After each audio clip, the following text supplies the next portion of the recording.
হয় মই ঘৰৰ পৰা এফালৰ পৰা অহা যোৱা দেখা পালোঁ যে পথৰ ৰাতিত এজন মানুহ পৰি আছে উলংগ হৈ এফালে দেখা পাইছোঁ যে তেখেতৰ যিটো গোপন অংগ ইতিমধ্যে মই যেতিয়া দেখিছোঁ নায়ে দেখিছোঁ, কিন্তু বস্তুটো কি হৈছে মই একো বুজি পোৱা নাই।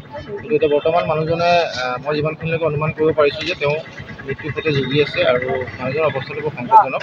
সেইটো কাৰণে পুলিচৰ মানুহ আহিছে, আহি তেখেতলোকে 108 কল কৰিছে আৰু 108 আহিব আৰু চিভিললৈ নিলেহে পাছতহে গম পাব কি হৈছে বৰ্তমান। ক'ৰ ঘৰত কি গা গম পাই নেকি? কিন্তু মানুহজন ক'ৰ বুলি নাজানো, কিন্তু মই এজনে কোৱা মতে শুনিছিলোঁ যে তেখেতে মিউনিচিপালিটিত কাম কৰিছিলে বুলি, কিন্তু মিউনিচিপালিটিলৈ পুলিচটো খবৰ দিয়াত কিন্তু মিউনিচিপালিটিৰ কোনো মানুহ এতিয়ালৈকে অহা নাই বুলি গম পাইছোঁ।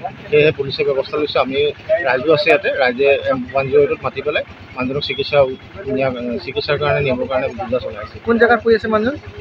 এইটো আপোনাৰ শান্তিপুৰ আগত যিটো পুৰণা পোষ্ট অফিচৰ ওচৰত ফিটনেছ হল জিমৰ কিনাৰত। কি উলিয়াইছে, কি কাৰণে কেনেকৈ হ'ব পাৰে? এইটো এতিয়ালৈকে একো ক'ব পৰা নাই, পুলিচে এইটো তদন্ত কৰিলে গম পাব। কিন্তু মই হঠাতে দেখা পাইছিলোঁ যে পথৰ কাষতে এটা মানুহ পৰি আছে উলংগ অৱস্থাত, কোনো গাত কাপোৰ কানি নাই।